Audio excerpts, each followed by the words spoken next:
Jonathan Miller stood in the middle of the shiny living room of his mansion, his face cold as ice. In front of him, a young cleaning lady was trembling because she had accidentally scratched an expensive decoration. Without listening to any explanation, Jonathan said one sentence that froze the entire house: "Pay the fine or lose your job." He had no idea that moment would become his biggest regret. Jonathan Miller had once been a symbol of success in the business world. More than 30 years of big deals, constant flights, and meetings that stretched past midnight had given him everything: money, fame, and a wide network of connections. But over time, he felt the city was squeezing the life out of him. The dust, the packed schedule, and the never-ending noise made him question what he was even living for. One morning, while looking out the high office window, Jonathan realized it had been years since he had truly taken a comfortable breath. The tiredness clung to him like a shadow.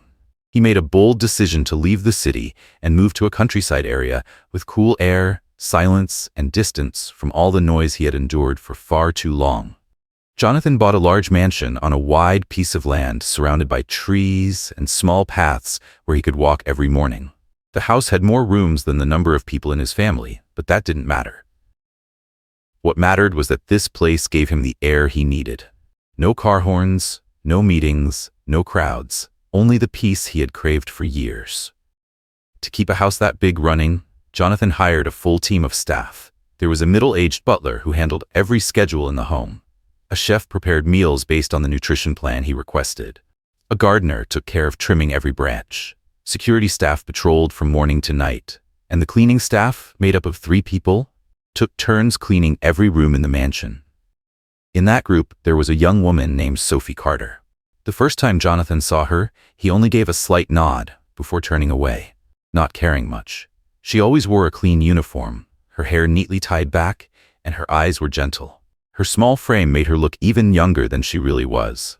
No one would think she was the oldest sister of 3 school-age siblings. Sophie was born into a poor family. When her parents passed away early, she became the only one who could take on the responsibility of raising her 3 younger siblings. Even though she had good grades, Sophie had to drop out of school to work. From waiting tables, washing dishes, to cleaning rental rooms, she never had a break. Getting the chance to work as a cleaning lady in Jonathan's mansion was the most stable job she had ever had. Even though it was tiring and the pay wasn't high, Sophie kept going because it was the only way her siblings could stay in school. In Jonathan's eyes, Sophie was no different from the other employees. Just a young person with nothing special. He never asked why she always arrived the earliest and left the latest. He didn't notice her hands rough from cleaning chemicals or her tired eyes. To him, everyone in the house had to do their part and do it perfectly. Jonathan lived by rules and discipline.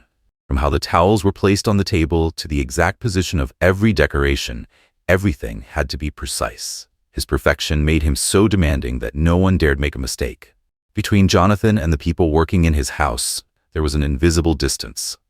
Not exactly cold, but always with clear boundaries. He rarely talked and only communicated when giving instructions. Sophie understood that and always tried to do her best. Even so, she couldn't escape the fear of messing up, the fear of being scolded, the fear of losing her job.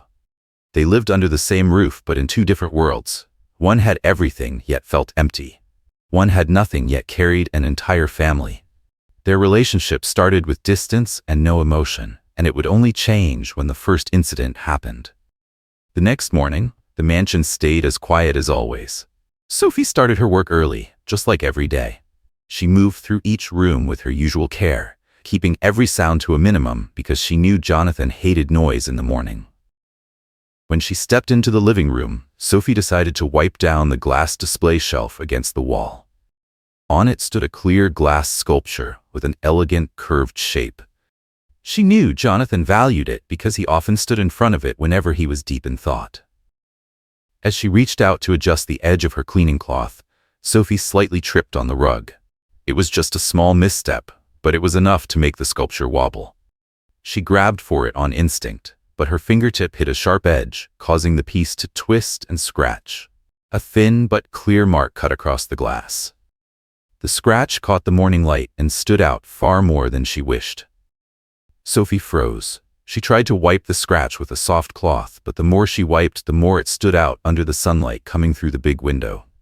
Her heart pounded in panic, but before she could calm herself, Jonathan was already walking down the stairs. He noticed something was off right away. Jonathan stepped closer, picked up the sculpture, turned it slightly, and saw the scratch running along its surface. His eyes went cold for a few seconds. Sophie lowered her head and tried to explain, but Jonathan did not let her finish even her first sentence. He cut her off with a short, sharp tone. "Pay the fine, or lose your job." The whole room seemed to freeze. The two other cleaning staff standing a few steps away both lowered their heads. The butler near the hallway stopped in place. No one dared step in because everyone knew Jonathan's nature. He had never changed his mind once he gave a choice. Sophie tried to say it was only an accident, but Jonathan had already turned away, as if there was nothing left to discuss. He set the sculpture back on the shelf, straightened it, then left the room with squared shoulders and firm steps. In a few seconds, Sophie knew which choice she had left.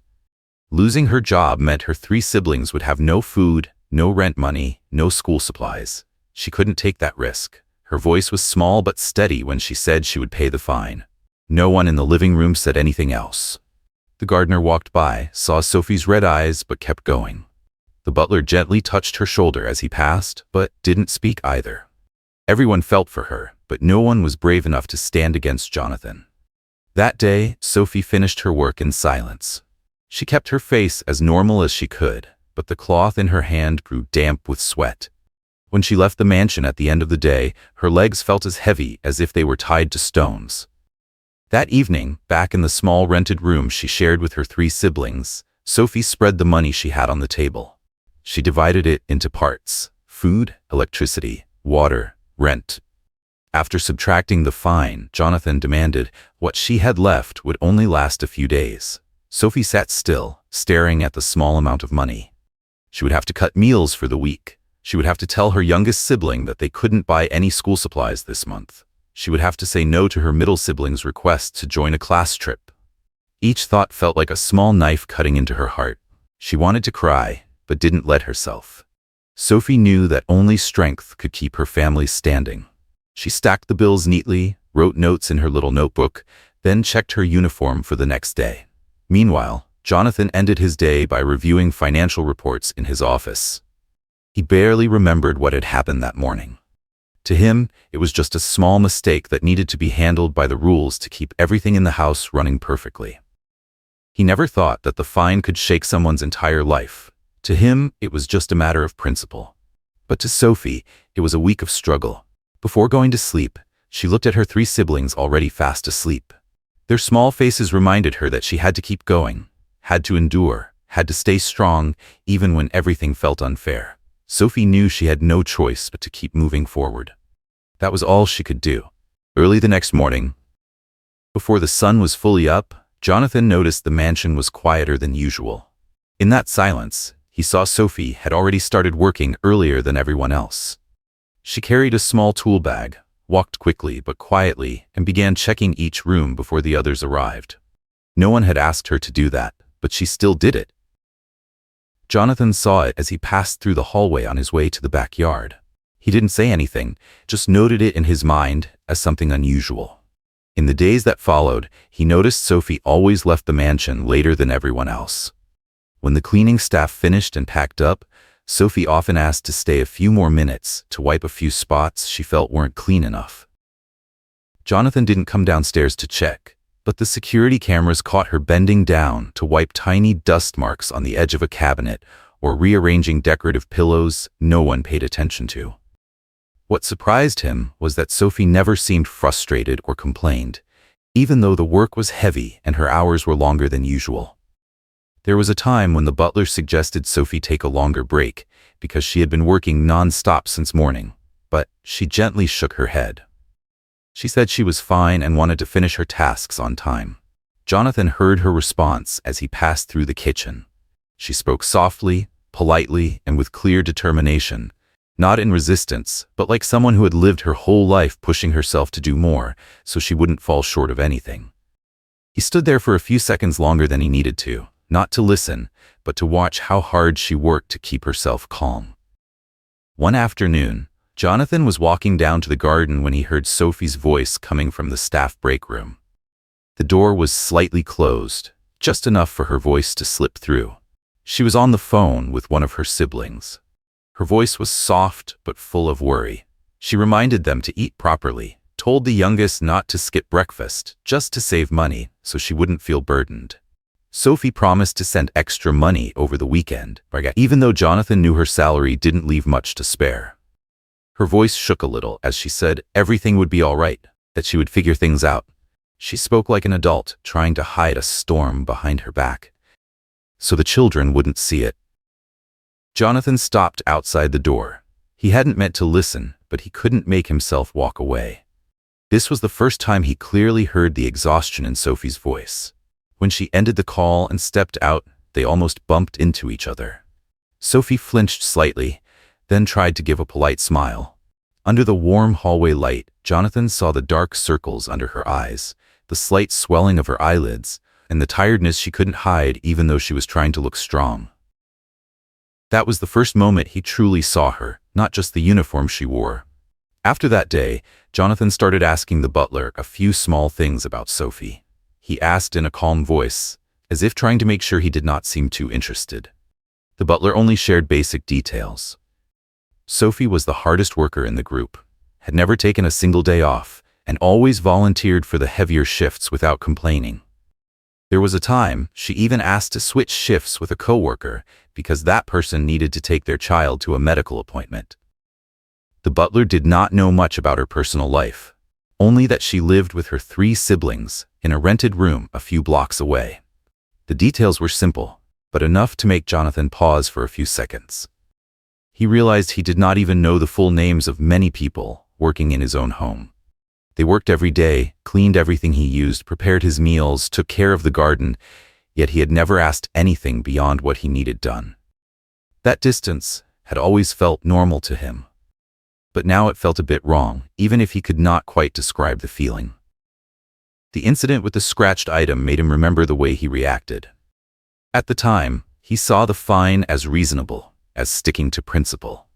But after seeing Sophie's tired eyes and hearing her tell her youngest sibling to try to eat properly, Jonathan began to feel something uncomfortable inside. Something small, but enough to make him pause for a few seconds before going back to his work. Jonathan did not change right away. He still kept his strict appearance, still walked through the house with firm steps, still demanded everything be in the right place and perfectly clean. But something was different. He began to observe more. He noticed how Sophie bent down to pick up tiny pieces of paper, how she lined up each glass perfectly, how she always double-checked everything before leaving a room. Jonathan realized he had been too harsh that day, but it still wasn't enough for him to admit it out loud or through any action. Even so, that realization followed him quietly with every step he took through the wide hallways of the house. The change hadn't truly happened yet, but the seed of it had started growing in silence. That day, the sky was heavy and gray from early morning. Wind pushed hard through the trees around the mansion, and the cold, damp air made anyone who stepped outside shiver. But Sophie still arrived on time, even earlier than usual. She walked to the gate through the rain. Her thin coat was blown to one side by the wind, and her face had turned pale from the cold. The butler saw her and wanted to tell her to rest inside for warmth, but Sophie only smiled and said she was fine, just like she always did. All morning, her voice was raspier than usual. Every time she bent down to clean the floor, Sophie had to steady her breath to keep herself from coughing. The medicine didn't help much, but she kept working because she didn't want to miss a single day. One missed shift meant less money, and that always made life harder for the 4 siblings. When she moved to the main hallway, Sophie knelt down to wipe the long wooden panels running along the wall. She stood up too quickly, and her vision went dark for a second, making her stumble. She held onto the wall with both hands to keep her balance. Right then, Jonathan was coming down from the staircase. He saw Sophie struggling to stay upright. What made him pause was the way she hid her exhaustion, like it was something she had done many times before. Jonathan stepped closer and for the first time spoke in a tone that wasn't a command. "Are you all right?" Sophie gitming. She turned back and tried to smile to reassure him. Her face was pale, and the dark circles under her eyes were deeper than usual. But she still spoke in a soft, steady voice, saying she was fine and would finish her task soon. Without waiting for Jonathan to say anything more, she bent down and kept cleaning the remaining section, as if stopping for even a minute might cost her the right to stay in this house. Jonathan wanted to say something else, but held back. Part of his orderly nature made him unaccustomed to getting involved in his employees' personal matters. But the slight tremble in Sophie's hands and the way she moved slowly to avoid getting dizzy kept him from looking away. That evening, as he walked past the staff break area, Jonathan heard Sophie's voice behind the door. He was about to continue on his way when he heard the name Megan, and he stopped. Megan was Sophie's youngest sister, the name he had heard by accident in the earlier phone call. Sophie's voice was hoarse and much softer than usual. She apologized because this month she couldn't buy Megan new shoes for school. Sophie tried to keep her tone light so her sister wouldn't worry.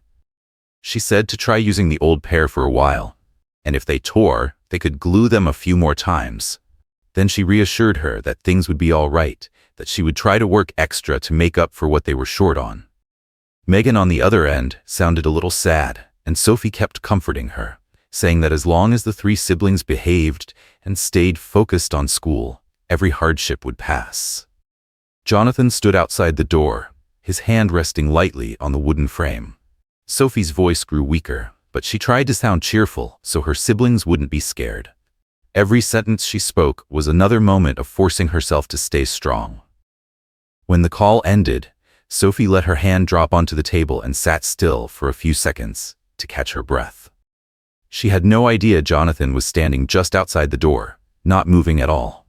The light from the room spilled into the hallway, enough for him to see her small shoulders trembling from exhaustion. There was no crying, but that silence felt sadder than tears. That moment hit Jonathan hard, deeper than anything before. He saw his younger self, a poor Jonathan working 3 jobs to pay rent, a Jonathan who once had to choose between dinner and bus fare. A Jonathan who once promised himself that if he ever became successful, he would never forget what that felt like. But he had forgotten how hard poor people have to push themselves just to live. Forgotten that one small mistake can shake an entire family. Forgotten that some people aren't lazy or irresponsible, they're simply trying to hold on with every bit of strength they have. Jonathan couldn't walk away right then. He stayed there for a few more minutes, letting old memories mix with the image of Sophie, exhausted, but still pushing forward every day. A heavy feeling settled in his chest. Not anger, not disappointment. It was regret. He realized he had been too rigid, too distant, too cold toward the people around him. The way he treated Sophie wasn't just strict, it was unfair. She wasn't just a name on an employee list. She was a person fighting to survive, a person carrying an entire family on her thin shoulders. That night, Jonathan went back to his office, but didn't open his laptop like he usually did. He sat in his leather chair and stared out the large window. Outside was cold wind, but inside it felt colder. For the first time in years, he wasn't satisfied with himself. The image of Sophie stumbling in the hallway, her voice apologizing to her sister, her tired eyes, all of it pressed into Jonathan's mind like a reminder that he had been wrong. Wrong in the way he looked at things, wrong in the way he acted, wrong in how he thought about the people working for him. And that regret kept growing. Not loud, not dramatic, but slow and deep, making it clear he couldn't keep living the way he had before. The next morning, the mansion was as quiet as always, but Jonathan woke up earlier than usual. He stood in front of the mirror while tightening his tie, thinking about everything he had heard the night before. The heavy feeling in his chest hadn't gone away. When he went downstairs, he met the butler and gave him a simple instruction that made the middle-aged man freeze for a moment. He told him that when Sophie arrived, she should be invited to his office. When Sophie appeared at the office door, she stopped almost instantly. She thought she had done something wrong again. Her hand tightened around the cleaning cloth she was holding, her eyes lowered as if waiting for a scolding. Jonathan noticed it clearly, and the guilt in his chest tightened even more. He gestured for her to come in and sit in the chair across from his desk. Sophie stayed standing and too nervous to sit. Jonathan had to tell her twice before she finally nodded and sat on the edge of the chair, her back straight with tension. Jonathan spoke slowly, completely different from his usual tone. He said he wanted to talk about what happened last week. Immediately, Sophie lowered her head and apologized, saying she was truly sorry for causing trouble and would do better so she would not make mistakes again. She said it in a frightened voice, as if even breathing too loudly might upset him. Jonathan stayed silent for a few seconds, then said something that made Sophie look up in shock. "I am sorry." Her eyes widened, unable to react. It was something almost no one in the house had ever heard from Jonathan. He continued, saying he had been too rigid and had handled everything based only on rules without considering the circumstances. He said the fine had been unfair, and he took responsibility for making her life harder. Jonathan opened a drawer and placed an envelope on the desk in front of Sophie. It held the full amount she had paid. He told her to take it back. At first, Sophie awkwardly refused, but Jonathan stayed firm and said this was the right thing to do, not a gift. In the end, Sophie took the envelope with slightly trembling hands. Jonathan asked her a few things about her family. At first, Sophie was cautious, but when she heard the sincerity in his questions, she explained that she had to leave school early, that her 3 siblings depended on her, that she once hoped to continue her studies but couldn't because the cost was too high. She spoke quietly, like she was telling a story that wasn't important enough for anyone to care about, but Jonathan listened closely to every word. When Sophie finished, Jonathan said he wanted to help. She looked up again in shock. He told her that if she wanted to go back to school, he would cover all the tuition. If she wanted to learn a trade, he would help her find the right classes and pay every necessary fee. He made it clear this wasn't charity but a chance for her to continue the path that life had taken away from her.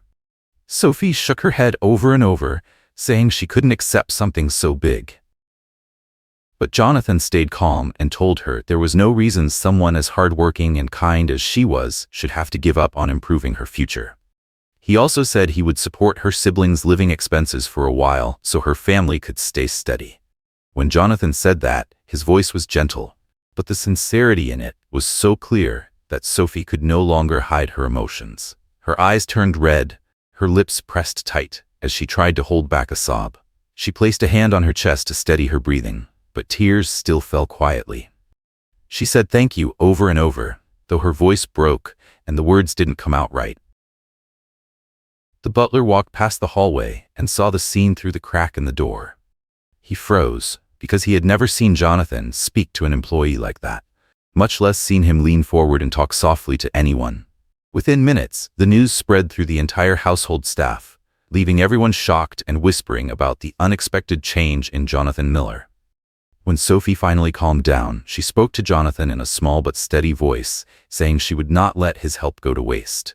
She promised she would study seriously, work even harder, and do everything she could so he would not be disappointed. It was a promise that came from the heart, not out of fear, but out of gratitude. Jonathan nodded, his eyes warm for the first time when he looked at her. The invisible distance from before was gone. No more cold space between employer and employee. Only real respect between two people. When Sophie stepped out of the office that day, she felt as light as if she had finally put down a burden she had carried for far too long. Meanwhile, Jonathan stood at the window, looking out at the garden in the distance and letting out a long breath. He felt he had just corrected a major wrong, and for the first time in years, his heart felt lighter. From that day on, their relationship was no longer as cold as before. Jonathan didn't suddenly become overly friendly, but he cared in subtle ways. He asked if Sophie needed her work hours adjusted to fit her class schedule. He told the butler to reduce her workload when necessary. And Sophie, whenever she worked, gave every bit of focus and dedication she had. Not out of fear, but out of respect for the man who opened a new door for her. The wide gap that once stood between them was slowly replaced by trust and gratitude. A change that began with regret, but was nurtured by genuine kindness. Many years passed, and Sophie's life changed completely. Thanks to Jonathan's initial support, she was able to go back to school and finish the program she once had to abandon. Late nights studying between extra shifts, rushed mornings taking her youngest sister to school before running to class, all of it slowly shaped Sophie into someone stronger and more confident. After graduating, she found a stable job at a nonprofit organization that helped disadvantaged teenagers. The work came with a lot of responsibility, But it made Sophie feel she was finally doing what her heart had always wanted. Sophie's 3 siblings grew up along with those changes. Megan became more confident and went on to study nursing. The middle sibling fell in love with technology and found a part-time job at a computer repair shop. The oldest of the 3 worked full-time at a convenience store and was saving money to pursue a certification. None of them had to worry about every meal or every bill the way they once did. Life wasn't luxurious, but it was steady, gentle, and full of hope. As for Jonathan, old age arrived before he even realized it. The mansion was still as large as ever, but his steps had grown slower. He spent more time thinking about the years behind him. What weighed on him most wasn't the failed deals or the risks he once took in business, but the moments when he lacked empathy for the people who worked around him. Maybe that was why the idea of a community project for underprivileged teenagers began forming in his mind. He wanted to create a place where kids who grew up like he once did, or like Sophie back then, could have the chance to study, to be guided, and to receive the support they needed to start their lives again. Jonathan reached out to many organizations, but progress was slow. He realized he wasn't as sharp as he used to be. Then one afternoon, while he was reviewing the unfinished project plan, his office door opened.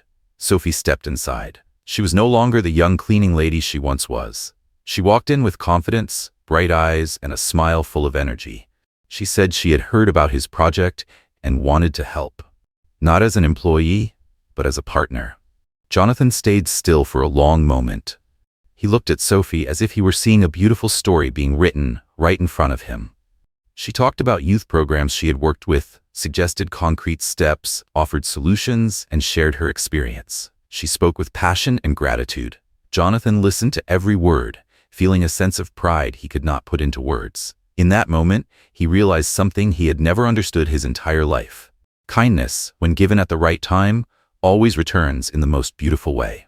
It doesn't disappear. It grows, follows the footsteps of the person who received it, and then comes back in a new form, stronger, more human, and more powerful. Sophie was no longer the shy girl who feared losing her job over a small mistake. She stood before Jonathan as a woman who had overcome many challenges and carried the kindness he once helped nurture. She said that without the chance he gave her back then, she had no idea where her family's life would have ended up.